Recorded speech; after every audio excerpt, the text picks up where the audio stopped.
یہ علماء گواہ ہوں گے، گواہ ہیں، جانتے ہیں، دیکھ رہے ہیں۔ آج کل حج کرنے کا معاملہ جو ہے،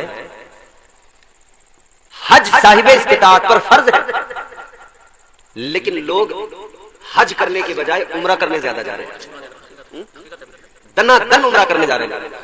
حج فرض ہے مگر جا رہے ہیں عمرہ کرنے کے لیے۔ یہ بالکل اسی طرح ہے کہ ضرورت دودھ کی ہے اور پلائی چائے جا رہی ہے کہ ایسیڈیٹی بن جائے، سمجھ رہے؟ اور تم چائے لے کے نکل لو ورنہ بات اس سے آگے بڑھ جائے گی۔ حج فرض ہے مگر عمرہ، اور کیسے؟ جیسے کہیں پہ گھومنے جاتے ہیں، جیسے لوگ دبئی جا رہے ہیں گھومنے، برج خلیفہ کے آس پاس کھڑے ہیں، photo selfie video short video چل رہا، پورا ڈرامہ۔ تاجدار مدینہ والی کائنات کے عاشقوں، پہلی بات تو یہ کہ بندہ اگر حج فرض ہے تو سب سے پہلے حج کرنے جائے۔ 100 عمرے کر لے، حج اگر فرض ہے تو اللہ تعالیٰ اس کو معاف نہیں فرمائے گا۔ جس طرح نماز فرض ہے، جس طرح روزہ فرض ہے، جس طرح مالک نصاب پر زکوٰۃ فرض ہے، اسی طرح صاحب استطاعت پر حج کرنا فرض ہے۔ اگر حج نہیں کیا اللہ کے بارگاہ میں پروردگار کی عدالت میں کھڑے ہو کر جواب دینا پڑے گا۔ اللہ سوال کرے گا، سوچو کیا جواب بنے گا۔ اے میرے عزیزوں، بندہ نمازیں برابر پڑھ رہا ہے، روزے برابر رکھ رہا ہے، عبادتیں برابر کر رہا ہے، لیکن حج کرنے کی بات آئی تو پیسے خرچ نہ ہو جائے، حج کرنے نہیں جا رہا بلکہ عمرہ کرنے چلا گیا۔ حج میں اگر 3 لاکھ خرچ ہو رہے ہیں تو 1 لاکھ کر کے عمرہ کر لیا۔ دنیا کو پتہ لگ گیا، ابھی کعبے کے سامنے ان کی فوٹو آئی ہے، کعبے کے پاس کھڑے ہوئے تھے، کوئی سمجھائے کہ چلے گئے ہیں، لیکن یہ تو عمرہ کر کے آ گئے۔ ایک فیشن بنا لیا عمرہ کرنے کا۔ عزیزان گرامی، عمرے کرو ضروری ہے، اچھی بات ہے، بارگاہ مصطفیٰ میں جاؤ، اللہ کا گھر دیکھ کر آؤ، مگر اسے پکنک کے طور پہ نہ مناؤ، پکنک کی طرح نہ جاؤ، ایسے نہ جاؤ جیسے لوگ دنیا بھر کی جگہوں پر گھومنے کے لیے جاتے ہیں، ایسے نہ جاؤ جیسے کوئی برج خلیفہ دیکھنے جا رہا ہے، ایسے نہ جاؤ جیسے کوئی تاج محل دیکھنے جا رہا ہے، ایسے نہ جاؤ جیسے لوگ ٹور کرنے کے لیے جاتے ہیں۔ ٹور کرنے نہ جاؤ، جا رہے ہو عبادت سمجھ کے جاؤ، جب راضی کرنے جاؤ اپنے مولا کو منانے جاؤ، اور جب جاؤ تو دکھاوا نہ کرو۔ اس دکھاوے کے دور میں جانے کتنے لوگ ہیں، آج بھی موجود ہیں، خاموشی سے جاتے ہیں، ایک تصویر نہیں ملے گی، حج بھی کر کے آ جائیں گے، عمرہ بھی کر کے آ جاتے ہیں، ایک فوٹو تمہیں ان کی نہیں ملے۔ مگر بعض لوگ اللہ خیر فرمائے دنا دن انسٹاگرام، ابے بھیا تو انسٹاگرام پہ فالوورز بڑھانے گیا تھا یا عمرہ کرنے گیا؟ عمرہ کرنے جا رہا ہے یا اپنی فین فالوئنگ بڑھانے جا رہا ہے؟ لوگ دیکھیں مجھے کہ ہاں کیا بات ہے، یہ تو صاحب بڑے عمرے کرتے ہیں، اور پھر دکھاوے کا عمرہ کرنے والے نا آ کے نمائش یہاں بھی بہت کرتے ہیں، یہاں بار بار آ کے بڑی باتیں کریں۔ حج فرض تھا، عمرہ کر کے آئے ہیں اور لوگوں کو نہ جانے کیا کیا بتانے لگے۔ یہ بہت ضروری بات ہے، اس پر توجہ کرنا ضروری ہے۔ اچھا، کچھ لوگ تو عمرہ کر کے جو سوچ رہے ہیں کہ چلو ایسے کام کریں، اور ہمارے حضرت یہ تمام لوگ گواہ ہیں، جانتے کچھ لوگ ایسے ہیں جو یہ سوچ رہے ہیں کہ یار لوگ بڑے تانے دے رہے ہیں کہ انہوں نے حج نہ کرا، سب نے کر لیا، بولے کسی صورت سے جان چھوٹے کیسے چھڑاؤں، پیسہ خرچ کرنے کو تیار نہیں ہے، تو سوچ رہا ہے کہ کہاں گھوم کے آؤں جو انہیں پتہ لگے میں حج کر کے آ گیا۔ اور کئی ایسے ہیں کہ مشکل سے چلے تو گئے جیسے تیسے، مگر وہاں جا کے انہوں نے ارکان حج پہ اتنی توجہ نہیں دی جتنی یہاں فون کرنے پہ توجہ دی۔ فون کر کے کہہ رہے ہیں اللہ مکہ کے کیا حال ہے، تو مکہ کی فکر کرنے گیا تھا یا حج کرنے گیا تھا؟ آلو کیسے ہو رہے ہیں، پانی چلا دیا نہیں چلا دیا؟ ارکان حج ادا کرنے نہیں جا رہا، ہوٹل میں پڑے پڑے گھر کو دنا دن فون لگا دیا، رشتہ داروں کو فون لگا دیا۔ اسے یہ خوف نہیں کہ میں پیسے بھی خرچ کر رہا ہوں، حج کرنے بھی آیا ہوں، مگر پھر بھی اس میں انٹرسٹ نہیں، اس میں ذوق نہیں۔ ایک حاجی یقین کرنا، کوئی لطیفہ نہیں، کوئی مذاق نہیں، کوئی جھوٹ نہیں، بالکل سچی بات۔ ایک حاجی میں نے اپنی زندگی میں اپنی لائف میں ایسا دیکھا ہے کہ جس کے متعلق مجھے اس کے ساتھ جانے والے لوگ جو 5 وقت نمازیں بھی پڑھتے ہیں، ایسے لوگ بشرا بھی وہ لوگ، انہوں نے گواہی دی کہ اس نے جا کر ہوٹل میں پڑے پڑے صرف بچوں کو ہی فون کیا ہے، صرف اس نے یہاں کی خبر لی ہے، اس نے ارکان حج ادا نہیں۔ اور پھر وہ آدمی جب مجھے بات بتا رہا تھا نا، تو اتنی ایسی، بس اللہ رحم کرے، ایسی ایسی بات اس نے مجھے بتائی۔ ایک حاجی مجھے ملا، اس نے مجھے بڑی عجیب سی بات بتائی، کہنے لگا مولانا جب میں حج کرنے گیا میں نے خانہ کعبہ کے خلاف کو دیکھا، بڑی دھول بڑی دھول، کہہ رہا بھائی کوئی دیکھ ہی نہیں رہا وہاں اتنی دھول۔ میں نے کہا اچھا چلو آپ نے تو دیکھ لیا، شکر ہے۔ ابھی سینکڑوں ہزاروں ملازمین ہیں، خدام ہیں، صفائی کرنے پہ سینکڑوں لگے ہیں. تیری آنکھیں تھیں کہ تجھے جا کے وہاں کعبے کے غلاف پہ دھول نظر آئی ہے. استغفر اللہ. تو کعبے کے غلاف کی دھول دیکھنے گیا تھا یا طواف کرنے گیا تھا؟ کیسے کیسے عجیب لوگ ہیں، کیسے کیسے حاجی ہیں آج کل. بڑے بڑے ماڈرن حاجی ملیں گے، ایسے ایسے حاجی کہ حج کرنے سے پہلے ذرا شریف بھی تھے، حج کرنے کے بعد میں کئی لوگ تو اور زیادہ مکار ہو جاتے ہیں. لیکن حج اس کا جو حج کرنے کے بعد میں پوری طرح سے نیک بن جائے، بدل جائے. فرمایا گیا کہ یہ پتہ لگانا ہو کہ حج کس کا قبول ہوا کس کا قبول نہیں ہوا تو علامت یہ ہے کہ اگر حج کرنے کے بعد میں بندہ گناہوں سے بچ گیا، اگر جھوٹ بولتا تھا اس نے جھوٹ بند کر دیا، اگر جوا کھیلتا تھا جوا چھوڑ دیا، نمازیں چھوڑتا تھا نمازیں شروع کر دی، تو سمجھ لو اس کا حج قبول ہو گیا ہے. اللہ تعالیٰ نے اس کے طواف کو قبول کر لیا، اللہ نے اس کے حج کو قبول کر لیا. اور اگر ایسا نہیں ہے، حج کرنے کے بعد میں اور زیادہ جھوٹ بولنے لگا، تو سمجھ لو پھر اس کا حال کیا ہے. اور کئی لوگ ہیں حج کرنے کے بعد میں تو پھر پوچھو مت. ایک حاجی لکھنؤ سے بیٹھا ہوائی جہاز میں، کہاں سے؟ لکھنؤ سے. اب لکھنؤ سے بیٹھا تو آپ سمجھ گئے ہوں گے کس علاقے کا ہوگا. حج کر کے آ گیا. میں ان دنوں اس علاقے میں پڑھاتا تھا. ہم سے میں بیٹھا ان کے قریب، بعد میں بات چیت ہو رہی تھی، گفتگو ہو رہی تھی. بات کرتے کرتے انہوں نے جو مجھے بات بتائی نا، میں حیران ہو گیا سن کے. مجھ سے کہنے لگا کہ مولانا جب ہم حج کرنے کے لیے، اب آپ سننا دیکھو کیا بات ہے. کہنے لگا جب ہم حج کرنے کے لیے گئے، لکھنؤ سے ہوائی جہاز میں بیٹھے، ہوائی جہاز اڑا. کہنے لگے جیسے ہی وہ اڑا میں نے ٹائم گھڑی میں لگایا، بولا پورے 13 منٹ لگے. 13 منٹ میں ہوائی جہاز ہمارے گاؤں کے اوپر آ گیا. کتنے منٹ میں؟ بات سمجھ میں آئی؟ سنگھ سے جانے والا کو حاجی کہے کہ 12 منٹ. پروردگار عالم خالق کائنات کی شان دیکھو، اللہ کا کرم دیکھو. حضرت عزیر علیہ السلام 100 سال اللہ نے فرمایا اے عزیر اب اپنے رب کی شان ذرا دیکھو. گدھا تمہارا مر گیا، ہڈیاں بھی گل سڑ گئیں، مگر دیکھو تمہارا مولا تمہارا پروردگار کیسے زندگی عطا کرتا ہے. اللہ نے فرمایا اے عزیر آواز لگا کے کہہ دو اللہ کا حکم ہے، اے میرے گدھے کی ہڈیوں جمع ہو جاؤ، گوشت پہن لو.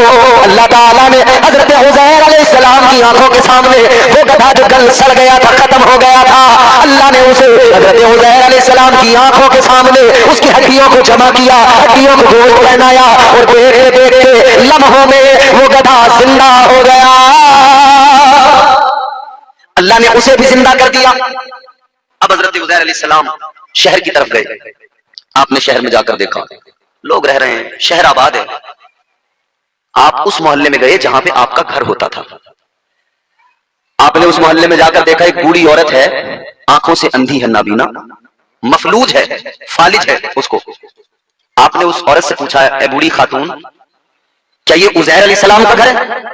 کہنے لگی ہاں عزیر علیہ السلام کا گھر تو ہے، مگر وہ رو کے کہنے لگی کہ 100 سال ہو گئے انہیں غائب ہوئے، آج تک ان کا پتہ نہیں لگا، پتہ نہیں کیا ہوا ان کا. حضرت عزیر علیہ السلام نے فرمایا اے بوڑھی عورت میں جو تیرے سامنے کھڑا ہوں میں ہی عزیر ہوں. وہ کہنے لگی میں کیسے مان لوں؟ کہتی ہے عزیر علیہ السلام اگر اللہ کی بارگاہ میں دعا کیا کرتے تھے تو اللہ ان کی دعا کو قبول کرتا تھا. چلو مان لوں گی مگر پہلے میرے لیے دعا کرو، اللہ میری آنکھوں میں روشنی دے دے، اللہ میری فالج کو دور کر دے. حضرت عزیر علیہ السلام سے کہتی ہے پھر مان لوں گی. آپ نے اللہ کی بارگاہ میں ہاتھ اٹھائے، حضرت عزیر علیہ السلام دعا کرنے لگے اے میرے مولا اے پروردگار اس بوڑھی عورت کی آنکھوں میں نور عطا کر دے، یا اللہ اس کی بیماری کو ختم کر دے، یا اللہ اس کے فالج کو دور کر دے. ادھر حضرت عزیر علیہ السلام نے دعا فرمائی، ادھر اللہ نے دعا کو قبول کیا. اس عورت کی آنکھوں میں روشنی بھی آ گئی، اللہ نے اس کی بیماری کو بھی دور فرما دیا. ارے دیکھو تو ذرا اللہ کی قدرت کے جلوے، اللہ کی قدرت کو ذرا جانو تو صحیح. بڑھیا بالکل تندرست ہو گئی، ٹھیک ہو گئی. اب جو اس نے دیکھا کہ ہاں واقعی تم عزیر علیہ السلام، آپ نے فرمایا کہ کہاں ہے سارے سب میرے گھر والے، ذرا مجھے ملاؤ ان سے. اس نے کہا میرے ساتھ چلو. حضرت عزیر علیہ السلام کو لے کر گئی ایک ایسی جگہ پر جہاں پر یہ سارے لوگ بیٹھے ہوئے تھے، ان کے خاندان والے بھی تھے اور بھی تھے.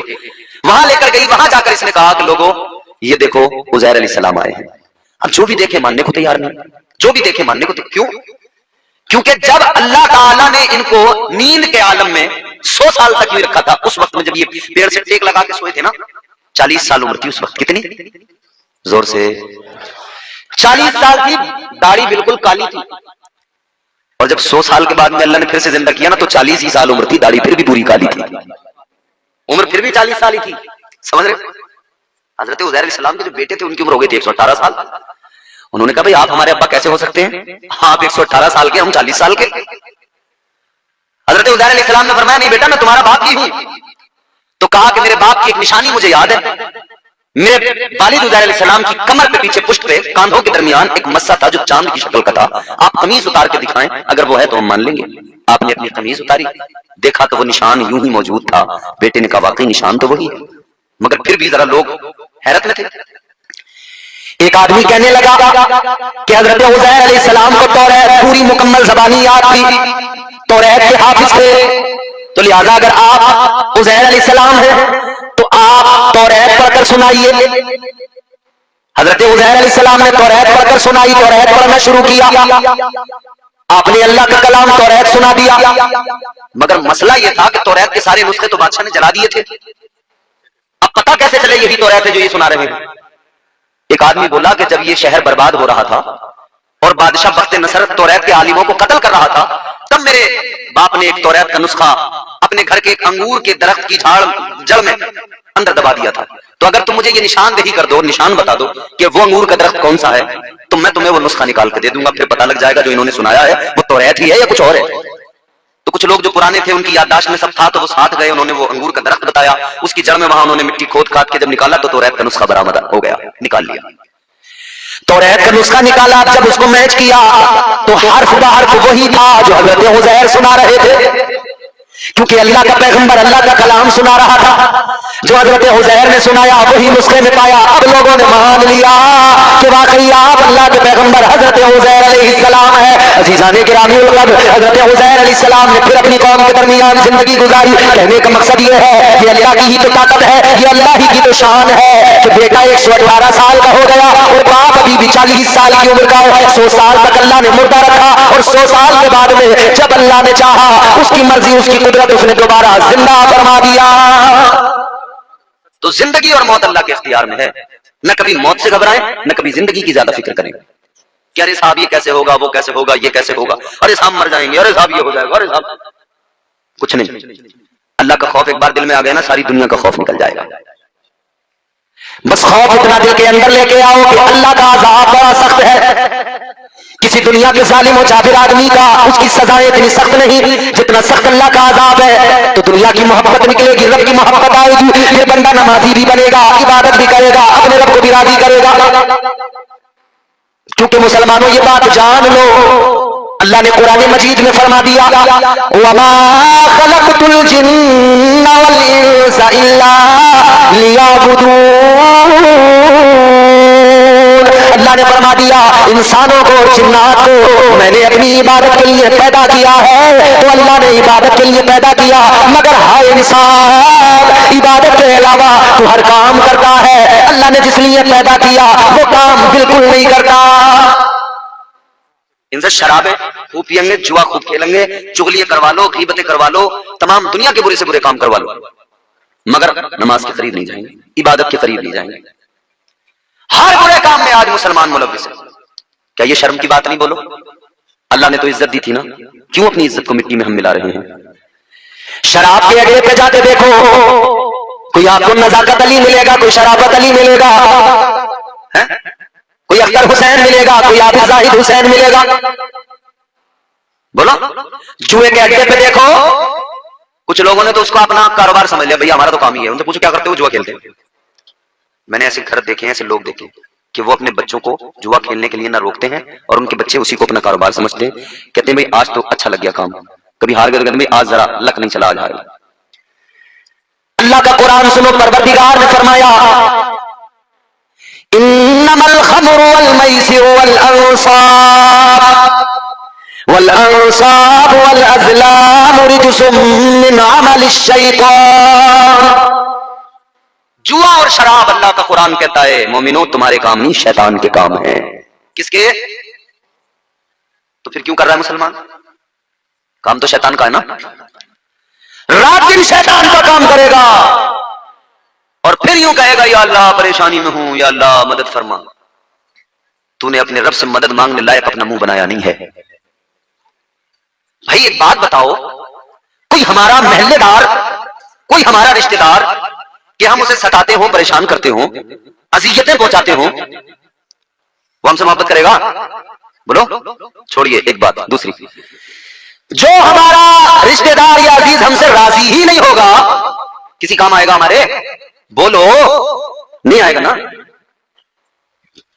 تو جب دنیا میں کوئی کسی کے کام اس وقت تک نہیں آتا جب تک کہ وہ اس سے راضی نہ ہو، تو تم نے کیسے سوچ لیا کہ ہم رب کو ناراض بھی رکھیں گے اور ہمارا کام بھی سارا چلے گا؟ ناراض بھی رکھیں گے، اللہ کو مصیبتیں بھی نہیں آئیں گی، ناراض بھی اللہ کو روز کریں گے، پریشانیاں بھی نہیں آئیں گی، یقیناً آئیں گی۔ معاشرے میں تبدیلی لانے کی ضرورت ہے۔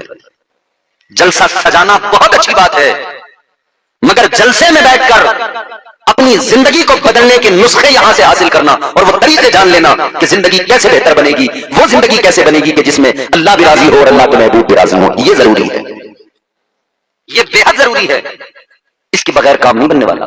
بے شک زندگی اتنے سلیقے سے گزاری جائے، زندگی اتنے سلیقے سے گزاری جائے جیسے چادر کوئی کانٹوں سے اتاری جائے، مگر نہیں، اس بات پہ توجہ نہیں ہے، باقی ہر بات پوری توجہ ہے ہر بات پہ۔ آدمی دیکھو تو اللہ ماشاءاللہ، عورتوں کا حال دیکھو تو اللہ ماشاءاللہ، آدمی مسجد میں جانے کو تیار نہیں ہے، عورتیں گھر میں مصلی بچھانے کو تیار نہیں ہے۔ انہوں نے تو یوں سوچ لیا کہ ہمارا کام تھوڑی ہے نماز پڑھنے کا، تو آدمیوں کا کام ہے، اور آدمی سوچ رہا ہے ہمارا کام تھوڑی ہے، تو گاؤں کے چند بڈھوں کا کام ہے، بڈھے جائیں گے مسجد میں، وہی کہیں گے اللہ اللہ۔